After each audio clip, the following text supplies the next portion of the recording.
Olá! Hoje a gente vai mergulhar de cabeça para desmistificar uma palavra que, vamos combinar, está em toda parte: startup. Mas o que define de verdade essas empresas? Como é que elas nascem, crescem e, de repente, transformam indústrias inteiras? Vamos descobrir juntos como essa mágica acontece. A pergunta que vai guiar toda a nossa conversa é essa aqui.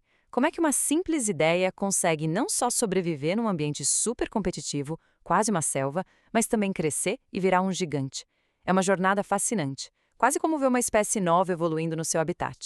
Bom, para começar, é essencial a gente entender o que faz uma startup ser tão diferente de um negócio tradicional.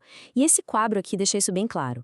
Pensa numa padaria. Ela já tem um modelo que todo mundo conhece, né? O crescimento é mais previsível, mais linear.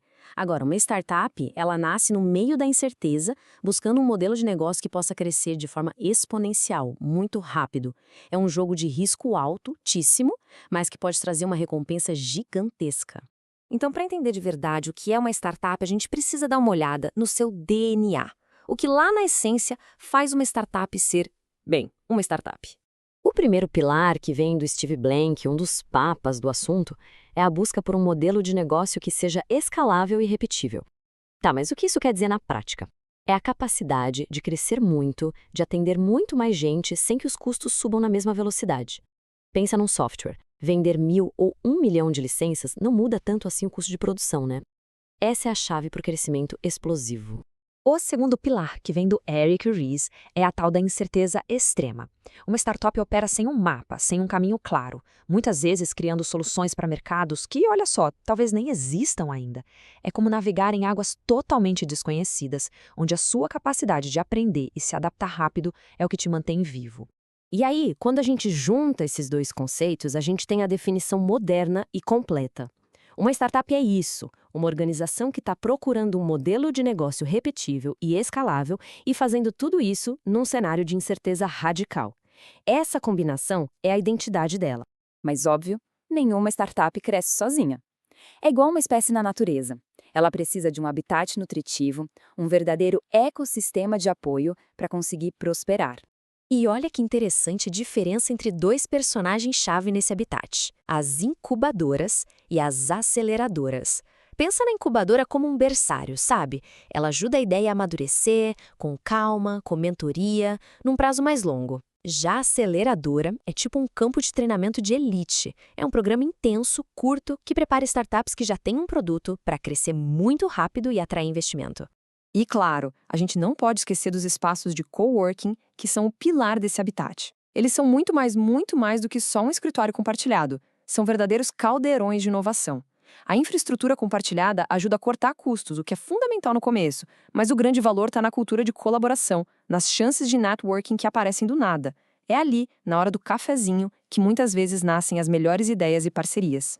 Agora que a gente já sabe o que é e onde vive, vamos acompanhar a jornada. Ver o ciclo de vida típico que transforma um simples conceito numa empresa de verdade. Esse caminho está muito bem ilustrado aqui. Tudo começa com a ideação. Depois vem a validação, que é a hora da verdade, quando a ideia é testada com um produto mínimo viável, o famoso MVP. Pensa no MVP como a versão mais simples possível do produto, só para ver se alguém realmente se interessa. Daí vem a fase de tração, quando o produto acha seus primeiros usuários e a coisa começa a andar. E por fim, a escala, que é quando o modelo já está provado e a empresa pisa fundo no acelerador para expandir. E a gente chega numa palavra que é chave em toda essa jornada: tração. Tração é a prova final de que as pessoas realmente querem o que a startup está oferecendo. Pode ser medida em número de usuários, em receita crescendo, em engajamento. É o sinal verde que todo investidor quer ver. É a evidência de que a empresa não só falou com o mercado, mas que o mercado respondeu. Claro, para fazer essa jornada toda e pisar no acelerador, precisa de combustível. E para startup, esse combustível é um investimento. Vamos entender como essa grana entra para alimentar o motor. O financiamento tem uma escadinha bem clara. Começa com o que o pessoal chama de FFF, do inglês Founders, Family and Friends, ou seja, os fundadores, a família e os amigos. Depois vem os investidores anjo, gente que aposta no potencial lá no comecinho. Com a ideia mais validada, entra o capital semente. E daí para frente, as rodadas de investimento ficam mais profissionais. A série A para ganhar escala, a série B para expandir ainda mais e a série C para se consolidar como líder de mercado.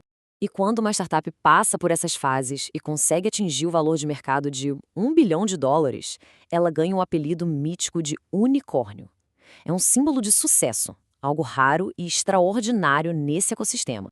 Bom, já vimos bastante teoria, né? Então vamos ver como tudo isso funciona na prática. Vamos analisar uma espécie em particular que está crescendo muito aqui no Brasil: as startups do setor jurídico, as famosas Legal Techs. E dentro desse mundo tem uma distinção que é importante fazer. As Legal Techs focam mais em otimizar o trabalho interno dos escritórios, a gestão.